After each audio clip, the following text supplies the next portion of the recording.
What's going on, guys? Welcome back to the channel. Welcome back to the series where we counted down the top Dynasty Warriors characters as of the latest game. Coming in at number 28, we've got Ling Tong. Ling Tong is Ling Xiao's son. He is popular with the common folk and a highly respected retainer of Sun Quan, accredited to have been his lord savior at Hefei. Romance in the Three Kingdoms emphasizes his historical grudge and later friendship towards Gan Ning. Before we talk about Ling Tong and how he changed within the series from his playable debut back in Dynasty Warriors 5, let's take a look at the popularity polls to see why he's up here at number 28. In the first popularity poll, consisting of about 75,000 total votes, Ling Tong received 711 of those votes, putting him at the 43rd spot. In the second popularity poll, he's going to jump up to the 25th spot. And then in my personal ranking, he's going to drop back down to the 29th spot. So before we talk about how Ling Tong has changed within the series, let's talk a little bit about Ling Tong for people who don't know. Ling Tong was an intelligent yet sarcastic vassal of Wu. He doesn't break a sweat under pressure, which makes him seem rather relaxed compared to his comrade. However, he is easily irritated by his enemies and often wants to end battles in a quick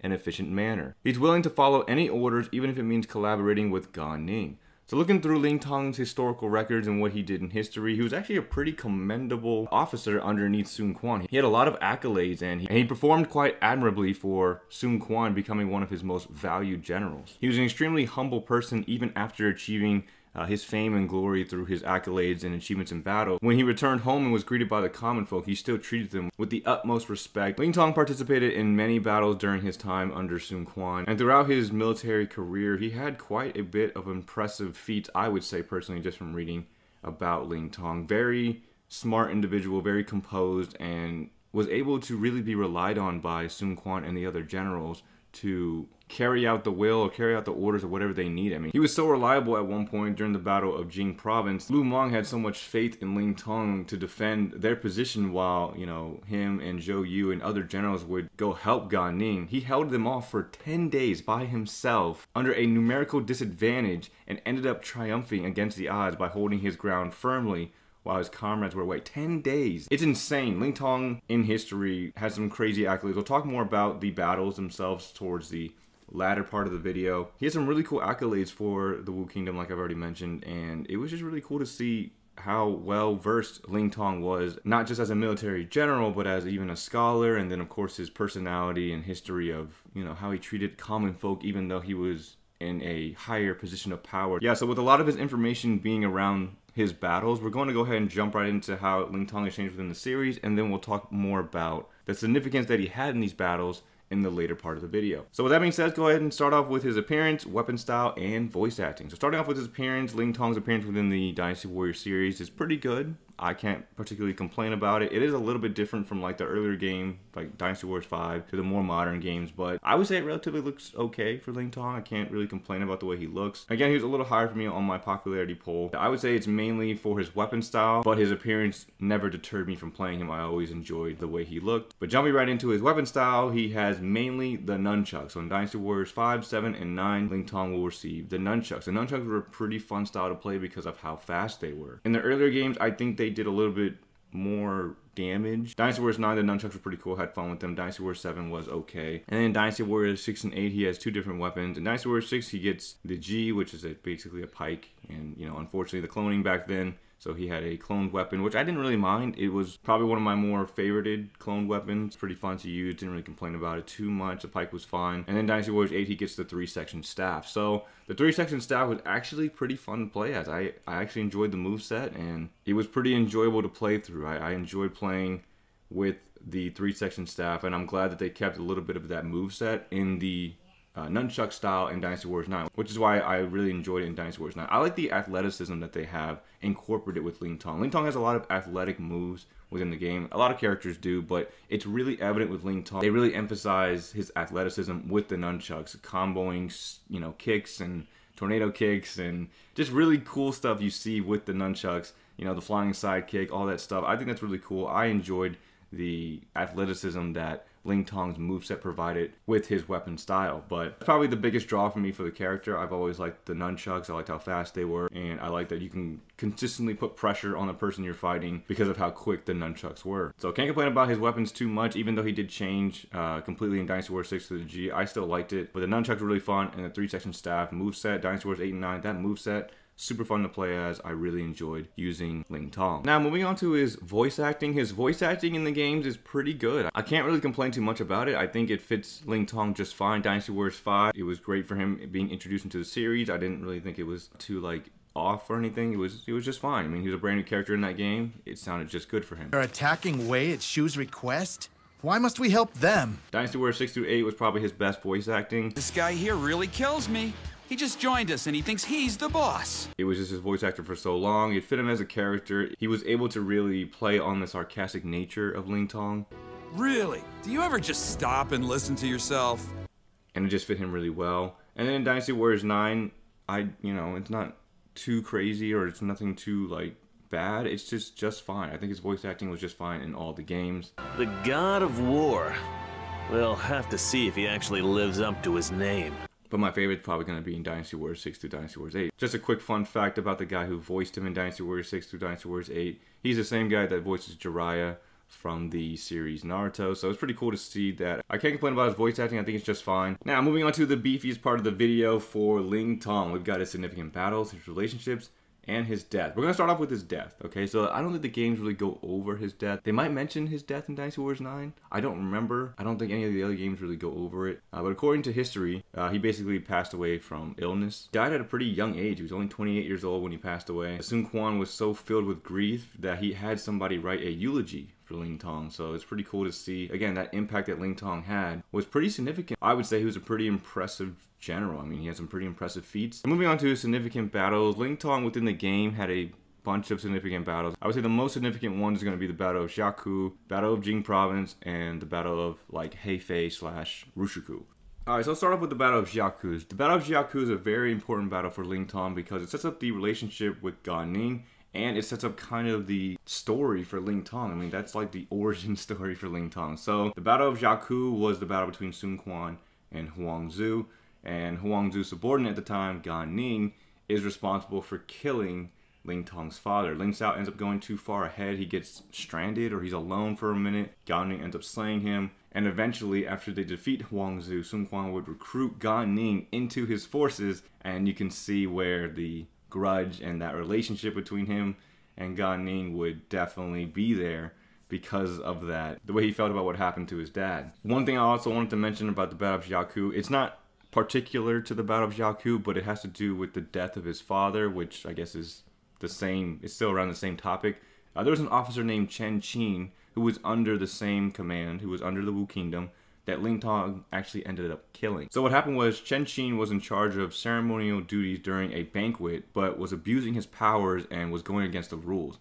Ling Tong was upset by this and he confronted him, and then in anger, Chen Qin hurled abuse at Ling Tong and even insulted Ling Tong's father. Ling Tong was in tears, but he refrained himself and did not respond to the insult. Unfortunately, after the banquet, Chen Qin, who was drunk, insulted Ling Tong again on the road, and unable to tolerate any more, insults, Ling Tong injured Chen Qin with his sword, and he ended up dying a few days later. To reprimand for this mistake, Ling Tong would charge ahead of his troops during the battle in order to face the enemy arrows and boulders. I guess it worked so well that the side of the garrison which Ling Tong attacked, it fell almost immediately. After returning from the battle, Ling Tong bound himself and surrendered to the disciplinary officer, and Sun Quan was so impressed with Ling Tong's strong determination, he pardoned him for his insubordination and consideration of his contribution. So like I said, it was very interesting reading about Ling Tong's history because even though Ling Tong, had an incident like this, he still had the humility and of a genuinely humble officer that he was pardoned for killing an officer under, Sun Quan's command because of what happened and everything like that, and then he made up for it. I think that just speaks to his character. It was really cool to read about that during that, Battle of Jiaku time. So the Battle of Jing Province is important, like I said, because this is the battle where Gan Ning gets stranded. He requests for reinforcements, and Lu Meng leaves Ling Tong for 10 days at a numerical disadvantage in order to hold off the enemy until they're able to rescue Gan Ning. I don't think the games really go over that. Like, I think there are instances within the game where Gan Ning is surrounded by people and Ling Tong saves him personally. I don't think there's any significant event, at least in the games, where they leave Ling Tong and it's evident that he's like by himself for a little bit. I think in most of the games, instead of Ling Tong being by himself, he ends up coming to rescue Gan Ning. And there are a lot of incidents where they talk about that. You know, Ling Tong rescues Gan Ning, and I think there's a couple where Gan Ning actually rescues Ling Tong, and that's kind of how the relationship gets built after, you know, Gan Ning joins the team and Ling Tong has his disdain towards him, which we'll talk more about in the relationship section. Now, the Battle of Hefei, the most important battle for Ling Tong, the most significant battle for Ling Tong is definitely the Battle of Hefei. The Battle of Hefei is actually the battle where Ling Tong actually rescues Sun Quan from being encircled by the enemy. Zhang Liao was on the attack. He was pressing the attack very heavily. You know, Tai Shi has already been killed at this point.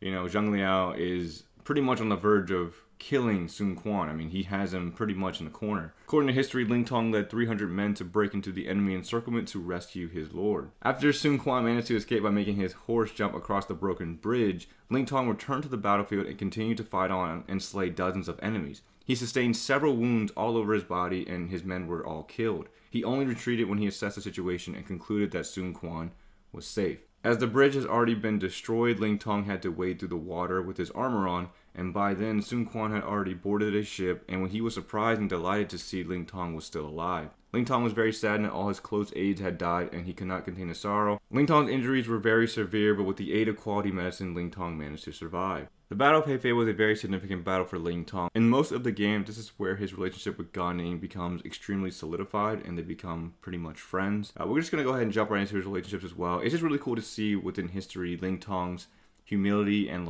his remorsefulness towards the people he loses, and you know, even the people underneath his command that are dying for him or whatever the case is. I just like that personality trait that Ling Tong shows within history, and of course that he shows within the game. But moving on to his relationships, he's got a few relationships in the game, very significant. I would say the closest he has is going to be with Lu Meng and Gan Ning. He's going to also have a close relationship with Sun Quan. Not super close. I don't think it's anything like super close, but you know, like I said, Sun Quan still valued Ling Tong. Ling Tong was one of his most valuable generals, and I'm sure that they had a close relationship, it wasn't super evident within the game. His closest relationships was definitely with Lu Meng and Gan Ning. Honestly, Ling Tong and Gan Ning have probably one of the best relationships within the game. I think they do. I genuinely like to see the relationship that these two have. It's a very cool story, you know, it's a very cool relationship that the game ends up building, because it starts out as a grudge. You know, the guy that kills his father is, you know, joins the team, and of course Ling Tong is hesitant and reluctant to fight with him, but because of the greater good, because of what he's willing to do for Sun Quan in order to build a land under, you know, Sun Quan's vision, he's able to put aside the difference to fight alongside Gan Ning, which ends up leading to their friendship. Gan Ning ends up saving Ling Tong in a couple instances, which leads to Ling Tong returning the favor later on, and they build that relationship. And because of their own personal personalities,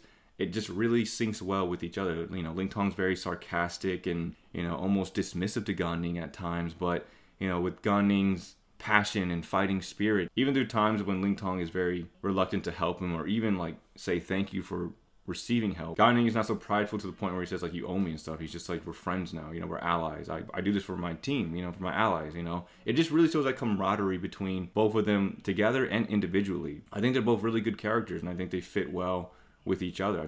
I like the personality that both of them display. And then when Gan Ning eventually passes away, Ling Tong is actually pretty sad. He actually is pretty hurt. He's mourning his death because of how close they got with each other. You know, being under Lu Meng's command, he built that relationship with Lu Meng as well. He had a very close relationship with Lu Meng all the way up until his death. And then I would say after Lu Meng's death, that Ling Tong and Gan Ning's relationship was solidified even further, because, you know, now they have to carry on the will of somebody that they really respected and look up to. You know, Lu Meng was pretty much the person making sure that these two didn't kill each other, right? You know, Ling Tong was always in Gan Ning's face about, you know, what has happened, you know, and, you know, trying to make him understand, like, why would I want to be friends with you? Like, why would I forgive you for what you've done? And Gan Ning's always, you know, get over it, move on, you know what I'm saying? We're friends now, we're allies. That's, you know, it's in the past kind of thing. But even through history, you can see that rivalry they had. I don't know if it was friendly or not, you know, there's not much information about that, but within the games, it turns from a bitterness, you know, bitter grudge, rivalry to almost like a friendly, you know, understanding, and then, you know, I would say friendship. It would eventually turn into a really close friendship, all the way up until, you know, Gan Ning passes away. Gan Ning ends up passing away before Ling Tong within the game. He ends up passing away before, you know, Ling Tong, and Ling Tong is pretty saddened by it. They've been through a lot up until that point. It's just really cool to see the development with that relationship. For me, that's a dynamic duo. I think they're one of the better duos within the game, and I've always enjoyed to see the dynamic between Gan Ning and Ling Tong. There's always something smart Gan Ning is saying, and then, you know, Ling Tong's got a sarcastic, witty comment to say right back to him, and it's just really cool to see that relationship develop into what it was within the game. I've always enjoyed it. But with that being said, that's pretty much all I have for Ling Tong here. You know, he's a pretty good character. I enjoyed playing through him. I always enjoy seeing his relationship develop with Gan Ning and Lu Meng, and just seeing how that goes within the game. And then, like I said, voice acting is cool, personality is awesome. And then reading about him through history and what he did, I mean, it was pretty cool. I mean, Ling Tong's a pretty cool character. He's a pretty cool character in history, and he's a pretty cool character within the game. But yeah, that's pretty much all I have for Ling Tong here. Let me know what you guys think about him, if you guys use him. If I miss anything, you know, in history about him, I just, you know, there's some pretty cool stuff about him. And it's pretty cool to learn about what he did as a, you know, officer under Sun Quan. But yeah, that's all I have for Ling Tong, guys. Hope you guys enjoyed it. If you did, definitely appreciate it. Like, comment, subscribe. Let me know what you guys think about him down below, and I'll see you guys in the next video. Thanks for watching, everyone.